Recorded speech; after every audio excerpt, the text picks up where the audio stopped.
Hey everyone, I have a special treat for you.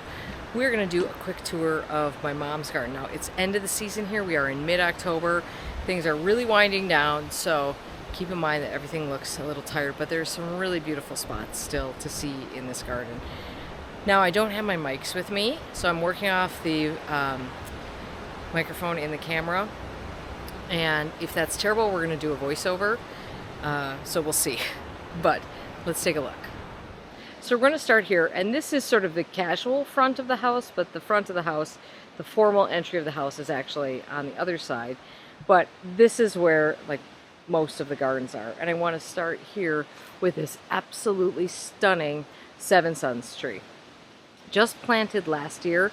I have to look this up. I actually bought this tree for her. I'll have to look it up on my order. I think this is actually the species, not one of the new cultivars. It is. This has made me know that I must have one of these in my own garden. Now, the white flowers are all gone, and we've moved on to these beautiful red. I think these are petioles that are left here. So you get sort of double the blooms on this because first you get the white flowers, and then you get this beautiful red. The red is probably better. You also get this gorgeous exfoliating bark. And keep in mind, again, now granted, this was a tree that we bought fairly large. It was a balled and burlap one. But look how good this looks. Now she had I believe it was a hydrangea here, like a PG type hydrangea here for ages. And finally that sort of broke. So this is what we replaced it with. I mean, literally broke. Our chunks of it broke off. You see there's a nest in there. So the birds like it too. Anyway, this is so amazing. And I actually have a spot that I'd like to put one of these in. This is such a beautiful tree. Absolutely love it. So she's got this underplanted with some asters. This is a very mature garden. So, well, my parents have lived here since the 60s. They built this house. She's been gardening here since then. This main area here, along the front here, I believe was done in 2000. But everything's been changing over there. So lots of pulmonaria in the back there. Many of these are old varieties, so they're not necessarily anything special. They're just old varieties that perform really well. Here we've got Russian cypress, microbiota decussata, I think. Great ground cover for a shady spot. Really beautiful, evergreen ground cover, gorgeous. I mentioned this plant, did a little something on this plant earlier this season when I planted some at my house. If you don't know this plant and you have shady spots and you need some ground cover, this is a great plant. So this is it's an authentic mid-century modern house. So it has very deep eaves in it, which are very difficult to plant under because, of course, like this is south-facing, but when you get inside of here towards the house, it's deep shade for a good part. So it's a real challenge to figure out how to plant in this area, and something she struggles with. Now, this actually looks really good most of the time, but obviously we're shot for the year here. Now, of course, over here, the hostas are cooked. I've told you before, we've been extraordinarily dry here. So in a normal year, I don't think these hostas would look this bad. You will notice, and she's clearly cut one back because it must have looked so bad already. You will notice that there doesn't seem to be a lot of deer and rabbit damage, even though they have deer and rabbits. I think they don't come this close to the house. That's my theory anyway. So this is, I would say this is mostly shade because these are mostly shade plants, but this gets some sun. This is sort of a part shade, not full shade, obviously. Huge epimediums, which I just dug some out because I needed some. There's a burning bush there. I believe that's a dwarf burning bush. Some really pretty hydrangeas in there. This is her climbing hydrangea on this tree. This is actually where I first learned about climbing hydrangeas. This tree, same thing happened to theirs that happened to mine, which is that this tree died after it was growing on there. They chopped theirs down a little bit lower than we did, but you can see it's sort of made up for that with width on that. She's got a little vegetable garden down there. I think she's talking about sort of redoing this island bed this coming year. I don't think she's been super happy with this island bed, but there is a praying hands hosta in here. It's just such a fun little hosta in here. I mean, again, well, that's been nibbled, but that's a cool looking hosta. Okay, but there's things that are much better. So let's go over here, because over here is where she's really gotten into grasses. And this border is sort of a hands-off border for the most part. This is probably the newest part of her garden.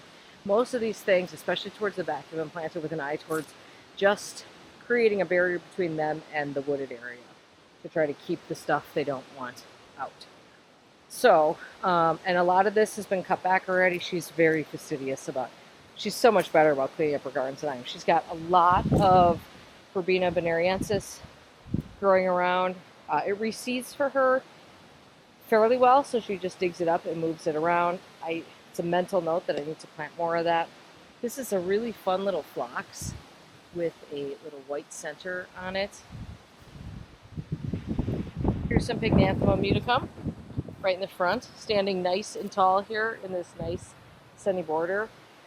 Here's, can't miss, the Perfect Storm hibiscus. I mean, goodness gracious. That is, you can't miss that from about a mile away. She also tosses some annuals in here. Obviously, she puts marigolds at the edges. I presume she does that so that rabbits might be dissuaded from coming here. She's got some little cone flowers here. These look a little on the short side. Which one is this? Sombrera Lemon Yellow.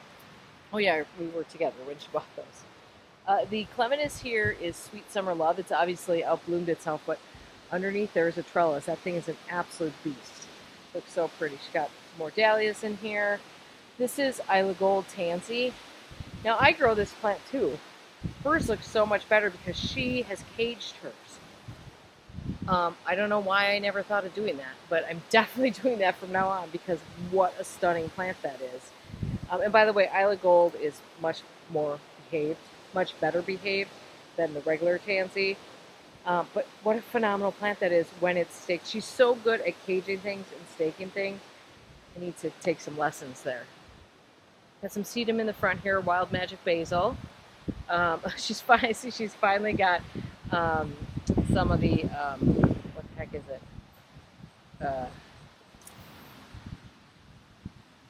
I'll think of the name of it. Oh, Limonium. No, not Limonium. Oh, I'll think of the name of it. You guys know what it is.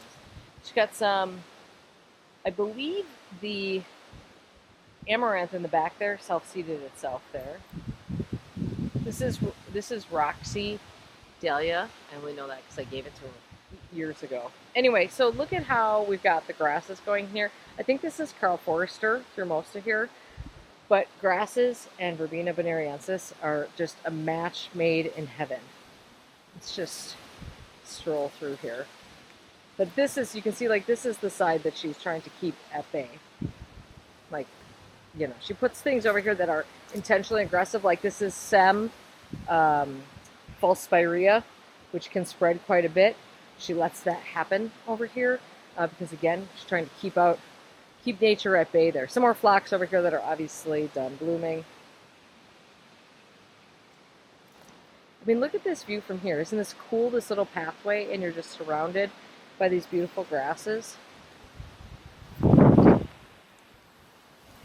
And since it's a beautiful windy day, the best thing the grasses do is move around.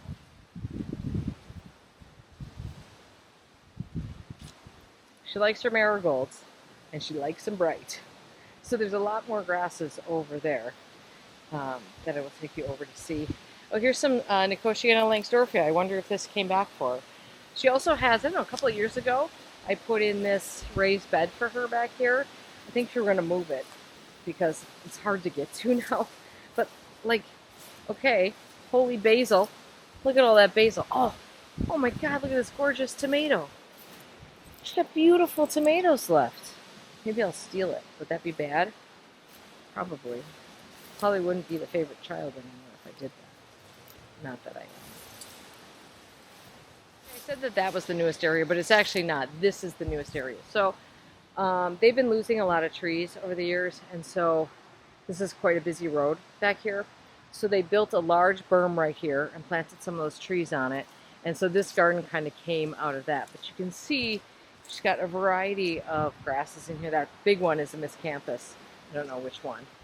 I'm actually a little afraid of it because it's huge. And then she's got all kinds of other grasses throughout here. She's got a little bit of verbena Bampton. I share my plants with her as much as she shares hers with me. This is a penstemon, no, a pennisetum. Get those two mixed up all the time. I believe that's Andropogon Blackhawks, looking kind of short. I don't know why it's quite so short, but a very pretty grass. She's got some yellow twig dogwoods here that are getting a little, she had to cut them back pretty drastically because they were just kind of taking over. Joe Pye weed is huge. I mean, that Joe Pye weed, I mean, it's as big as Joe Pye weed gets, but I would say that's 8 feet, 9 feet. Now this, she says this is not lemon squeeze pennisetum, but it sure looks like lemon squeeze pennisetum to me. It doesn't really matter what it is because the color of this grass with the, I believe that's a 9 bark behind it, is so good. What wonderful contrast that is there. And this whole border is really lovely because there's this, it's kind of a nice sense of enclosure here without feeling blocked in. You know, there's still sun and you can still like see glimmers beyond this, but it feels like you're enclosed in this area. So this is the formal entry to the house. This is technically the front door. So this is west facing, but again, we're dealing with like 8-foot deep eaves here. But this is a really nice little entry garden that basically relies primarily on foliage.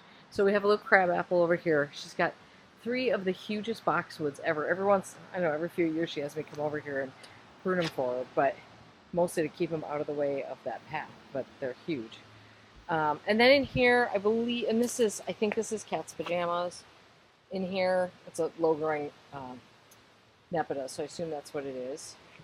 This is the pink Ruben Winters begonia, surefire begonia. And then this is nepeta, Calamintha white, Calamintha Montrose white, sorry. She's got a little white salvia tucked back there, I see as well. Then in the front here, this is Autumn Joy sedum. She mentioned to me that she had cut back like every other stem in June.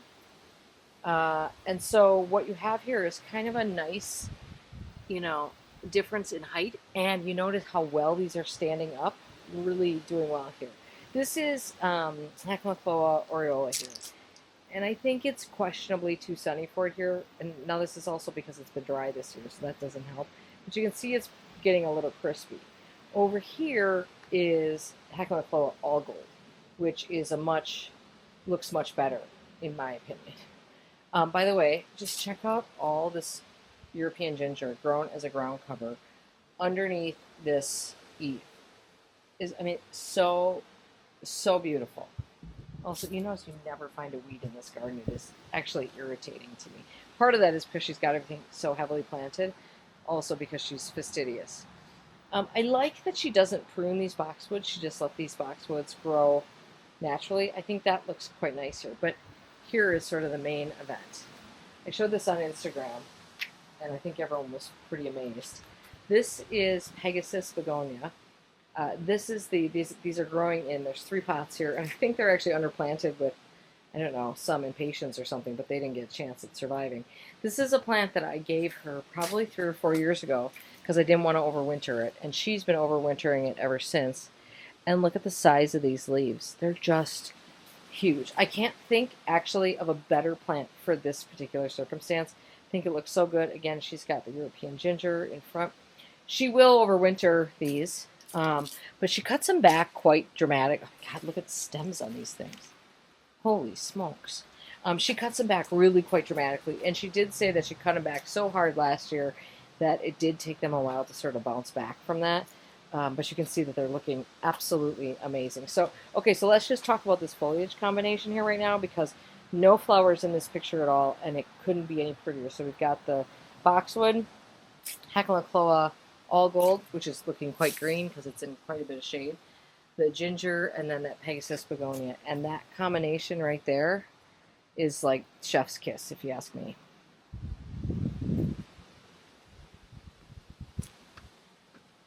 Now, they have planted a lot of trees in this area over the years. These were not planted that long ago. These are green giants. look at how happy these plants are. The other thing you notice, are those green giants or are those spring groves? I think they're green giants. Do you notice that nothing has eaten them? I don't know what the magic is here. Here, look at this. Isn't this cute? And then the berm kind of continues over there. Now that berm was all maybe 3 years ago, and she is having some issues with some of the plants that are on it. Some things have just not done well over there, but it does its job of screening from the road that's right there and helping block some of the noise from that as well. And then they've also planted these arborvitaes on this side. Again, I believe these are green giants. And this whole side of this lane. So this used to go down to another house, and that house is now gone. So this is just their lane to get down there. But that's why this is so heavily planted on the side, was to provide some privacy originally when there was another house down there to be driving by. So this is it. So there's a great sense of enclosure in this garden, but not like actual rooms. It's just, I think this is such a good example of what a garden can be with a little bit of time behind it.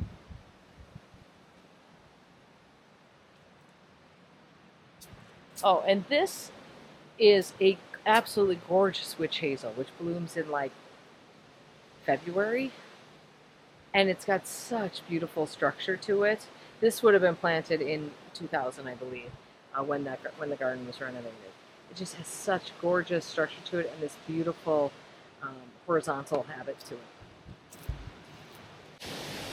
it. This is a fringe tree, Catinus virginica. It's a stunning tree. Unfortunately, if you did not know, the other host for emerald ash borer is Catinus virginica. So I believe she has treated this over the years with a systematic, but it is declining in health a little bit. But when this thing blooms, it's just stunning here over their deck. Also, she pointed this out to me before. She said, "Look at my sedum." So we're all going to look at the sedum. So she does a lot of this, by the way, too. So this is growing in a pot, and she just plunked it there, and now she's either going to plant that, or I think she's going to sink the whole pot in the ground for winter.